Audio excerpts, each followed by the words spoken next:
پاکستان تحریک انصاف اپنے ایک کے بعد ایک ناکام جلسوں کی وجہ سے خبروں میں ہے۔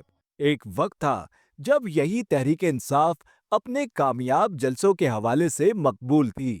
ہزاروں کی تعداد میں لوگ ان جلسوں میں شرکت کرتے، عوام میں مقبولیت کا گراف کافی اوپر تھا اور لوگ پی ٹی آئی کی قیادت پر اعتماد کا اظہار کرتے نظر آتے تھے۔ پھر کیا وجہ بنی کہ یہی تحریک انصاف آج نہ صرف لیڈرشپ کے فقدان کا شکار نظر آتی ہے، بلکہ موجودہ قیادت کے آپسی اختلافات بھی خبروں کی زینت بنے رہتے ہیں۔ عوام میں مقبولیت کا گراف تیزی سے نیچے آنے کی ایک بڑی وجہ بار بار کے یو ٹرن ہے، جس سے سپورٹرز نہ صرف پریشانی کا شکار ہے بلکہ قیادت پر اعتماد بھی جاتا ہوا دکھائی دیتا ہے۔ کبھی اسلام آباد اور کبھی لاہور میں جلسوں کی ناکام کالیں دے کر تحریک انصاف کی لیڈرشپ اپنا مقام کھو رہی ہے۔ سپورٹرز کا اپنی پارٹی کے لیے باہر نکلنا بھی کم ہوتا جا رہا ہے۔ یوں لگتا ہے جیسے تحریک انصاف صرف خیبر پختونخوا تک محدود ہو کر رہ گئی ہے۔ اگر آپ نے ابھی تک ہمارے چینل کو سبسکرائب نہیں کیا ہے تو پلیز سبسکرائب کیجئے اور بیل آئیکن کو دبانا نہ بھولیے۔ سن 2024 کے عام انتخابات کو ایک سال مکمل ہونے پر تحریک انصاف نے 8 فروری کو صوابی میں جلسہ منعقد کیا تو پارٹی قیادت کے اختلافات مزید کھل کر سامنے آ گئے۔ شیر افضل مروت کو اسٹیج پر بیٹھنے کی جگہ بھی نہ مل سکی، جبکہ عاطف خان کو خطاب کا موقع نہیں دیا گیا۔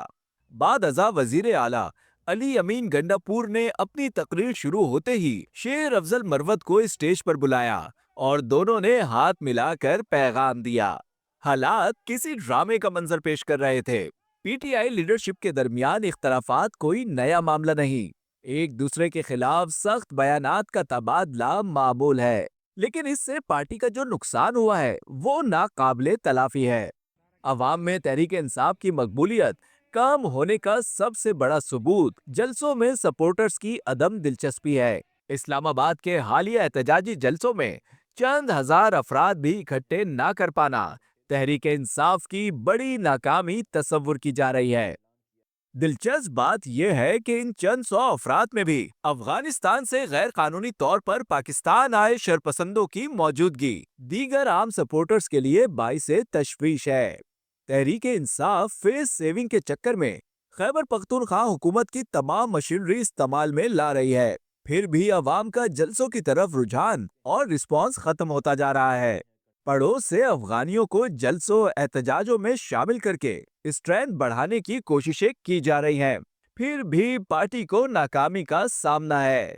وفاقی دارالحکومت اسلام آباد کے علاوہ پنجاب میں بھی تحریک انصاف کی مقبولیت میں کمی نظر آ رہی ہے۔ لاہور سمیت دیگر شہروں میں پارٹی کے سپورٹ میں باہر نکلنے کا رجحان تقریباً ختم ہو چکا ہے۔ سندھ میں سوائے کراچی کے ویسے بھی پی ٹی آئی کا کوئی وجود نہ تھا۔ اب کراچی میں بھی تحریک انصاف اپنے منطقی انجام کو پہنچتی نظر آ رہی ہے۔ بلا وجہ عوام کو ریاست پاکستان کے خلاف بھڑکانے کا نتیجہ اس کے علاوہ اور ہو بھی کیا سکتا ہے؟ بلوچستان میں بھی تحریک انصاف کا گراف صفر ہے۔ زیادہ تر فیک آئی ڈیز کے ذریعے سوشل میڈیا پر اپنی فیک اسٹرینتھ شو کرنے کا سلسلہ بھی اب تھمنے لگا ہے۔ افسوس کی بات یہ ہے کہ صرف جھوٹی اسٹرینتھ دکھانے کی خاطر افغانستان سے پاکستان مخالف شرپسندوں کو بھی پارٹی احتجاج میں شامل کر دیا جاتا ہے، جو کہ انتہائی غلط اور غیر قانونی عمل ہے۔ اپنے اسٹرانگ ہولڈ خیبر پختونخوا میں جہاں کئی سالوں سے تحریک انصاف کی اپنی حکومت ہے، وہاں کے جلسوں میں غیر ملکیوں کو شامل کرنا بڑی ناکامی کے ساتھ ساتھ باعث شرمندگی بھی ہے۔ صوابی جلسے میں لیڈرشپ کی آپسی ٹکراؤ اور عوام کی عدم دلچسپی کا یہ عالم تھا کہ تحریک انصاف تمام صوبائی مشینری استعمال میں لانے کے باوجود بڑا مجمع اکٹھا نہ کر سکی۔